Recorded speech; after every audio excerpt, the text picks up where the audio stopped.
NDA பொதுக்கூட்டம் நடைபெறும் திடலுக்கு வாகனங்கள் செல்ல காவல்துறையினர் அனுமதி மறுத்திருப்பதால் அந்த பகுதியில் வாக்குவாதத்தில் ஈடுபட்டு வருகின்றனர் காவல்துறையினருடன் பாஜகவினர். விவரங்களை நமது செய்தியாளர் ராஜேஷ் வழங்க கேட்கலாம். ராஜேஷ், விவரம் என்ன? எதற்காக வாகனங்களை அனுமதிக்க மறுத்து வருகின்றனர்? காவல்துறையினர் என்ன தெரிவிக்கிறாங்க? சரவணன் வணக்கம். ஏற்கனவே காவல்துறையினர் பல்வேறு கட்டுப்பாடுகளை விதித்திருக்கிறார்கள். ஏனென்றால் இது பிரதமர் கலந்து கொள்ளக்கூடிய ஒரு பிரம்மாண்டமான பொதுக்கூட்டமாக இருப்பதால் அதற்கான கட்டுப்பாடுகள் என்பது தொடர்ச்சியாக விதிக்கப்பட்டிருக்கிறது. குறிப்பாக காவல்துறையினர் ஆங்காங்கே தடுப்புகள் அமைத்து வரக்கூடிய வாகனங்களை திருப்பிவிடக்கூடிய சூழல் என்பது இருக்கிறது. இந்த நிலையில் சென்னையிலிருந்து மதுராந்தகம் நோக்கி பாஜகவினர் ஏற்பாடு செய்திருக்கக்கூடிய நபர்கள் பேருந்தில் வருகை தந்திருக்கிறார்கள். அவர்களை அனுமதிக்க போலீசார் மறுத்திருக்கிறார்கள்.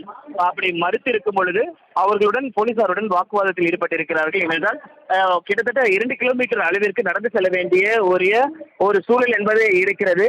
அதனால் நீங்கள் எங்களை அனுமதிக்க வேண்டும் என்று அவர்கள் வாக்குவாதத்தில் ஈடுபட்டிருக்கிறார்கள். குறிப்பாக காவல்துறையினர் ஏற்கனவே நாங்கள் திட்டமிட்டு தெரிவித்திருக்கிறோம், ஆனால் அதையும் மீறி நீங்கள் செல்ல வேண்டும் என்று நினைப்பது தவறு என்று அவர்களிடம் எடுத்து கூறியும் கேட்காத நிலையில் இந்த வாக்குவாதம் என்பது தற்பொழுது நடைபெற்று வருகிறது. என்டிஏ பொதுக்கூட்டம் நடைபெறும் திடலுக்கு வாகனங்கள் செல்ல காவல்துறையினர் அனுமதி மறுத்திருப்பதால் அந்த பகுதியில் வாக்குவாதத்தில் ஈடுபட்டு வருகின்றனர் காவல்துறையினருடன் பாஜகவினர். விவரங்களை நமது செய்தியாளர் ராஜேஷ் வழங்க கேட்கலாம். ராஜேஷ், விவரம் என்ன? எதற்காக வாகனங்களை அனுமதிக்க மறுத்து வருகின்றனர்? காவல்துறையினர் என்ன தெரிவிக்கிறாங்க? சரவணன் வணக்கம். ஏற்கனவே காவல்துறையினர் பல்வேறு கட்டுப்பாடுகளை விதித்திருக்கிறார்கள். ஏனென்றால் இது பிரதமர் கலந்து கொள்ளக்கூடிய ஒரு பிரம்மாண்டமான பொதுக்கூட்டமாக இருப்பதால் அதற்கான கட்டுப்பாடுகள் என்பது தொடர்ச்சியாக விதிக்கப்பட்டிருக்கிறது. குறிப்பாக காவல்துறையினர் ஆங்காங்கே தடுப்புகள் அமைத்து வரக்கூடிய வாகனங்களை திருப்பிவிடக்கூடிய சூழல் என்பது இருக்கிறது. இந்த நிலையில் சென்னையிலிருந்து மதுராந்தகம் நோக்கி பாஜகவினர் ஏற்பாடு செய்திருக்கக்கூடிய நபர்கள் பேருந்தில் வருகை தந்திருக்கிறார்கள். அவர்களை அனுமதிக்க போலீசார் மறுத்திருக்கிறார்கள். அப்படி மறுத்திருக்கும் பொழுது அவர்களுடன் போலீசாருடன் வாக்குவாதத்தில் ஈடுபட்டிருக்கிறார்கள். ஏனென்றால் கிட்டத்தட்ட 2 கிலோமீட்டர் அளவிற்கு நடந்து செல்ல வேண்டிய ஒரு சூழல் என்பது இருக்கிறது.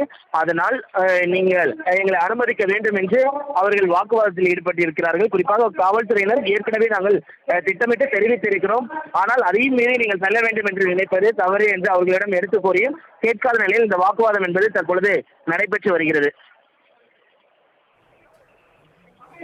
என்டிஏ பொதுக்கூட்டம் நடைபெறும் திடலுக்கு வாகனங்கள் செல்ல காவல்துறையினர் அனுமதி மறுத்திருப்பதால் அந்த பகுதியில் வாக்குவாதத்தில் ஈடுபட்டு வருகின்றனர் காவல்துறையினருடன் பாஜகவினர். விவரங்களை நமது செய்தியாளர் ராஜேஷ் வழங்க கேட்கலாம். ராஜேஷ், விவரம் என்ன? எதற்காக வாகனங்களை அனுமதிக்க மறுத்து வருகின்றனர்? காவல்துறையினர் என்ன தெரிவிக்கிறாங்க? சரவணன் வணக்கம். ஏற்கனவே காவல்துறையினர் பல்வேறு கட்டுப்பாடுகளை விதித்திருக்கிறார்கள். ஏனென்றால் இது பிரதமர் கலந்து கொள்ளக்கூடிய ஒரு பிரம்மாண்டமான பொதுக்கூட்டமாக இருப்பதால் அதற்கான கட்டுப்பாடுகள் என்பது தொடர்ச்சியாக விதிக்கப்பட்டிருக்கிறது. குறிப்பாக காவல்துறையினர் ஆங்காங்கே தடுப்புகள் அமைத்து வரக்கூடிய வாகனங்களை திருப்பிவிடக்கூடிய சூழல் என்பது இருக்கிறது. இந்த நிலையில் சென்னையிலிருந்து மதுராந்தகம் நோக்கி பாஜகவினர் ஏற்பாடு செய்திருக்கக்கூடிய நபர்கள் பேருந்தில் வருகை தந்திருக்கிறார்கள். அவர்களை அனுமதிக்க போலீசார் மறுத்திருக்கிறார்கள்.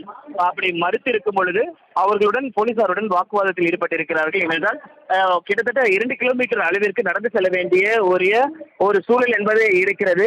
அதனால் நீங்கள் எங்களை அனுமதிக்க வேண்டும் என்று அவர்கள் வாக்குவாதத்தில் ஈடுபட்டிருக்கிறார்கள். குறிப்பாக காவல்துறையினர் ஏற்கனவே நாங்கள் திட்டமிட்டு தெரிவித்திருக்கிறோம், ஆனால் அதையும் மீறி நீங்கள் செல்ல வேண்டும் என்று நினைப்பது தவறு என்று அவர்களிடம் எடுத்து கூறியும் கேட்காத நிலையில் இந்த வாக்குவாதம் என்பது தற்பொழுது நடைபெற்று வருகிறது. தாங்கள் வழங்கிய தகவல்களுக்கு நன்றி ராஜேஷ்.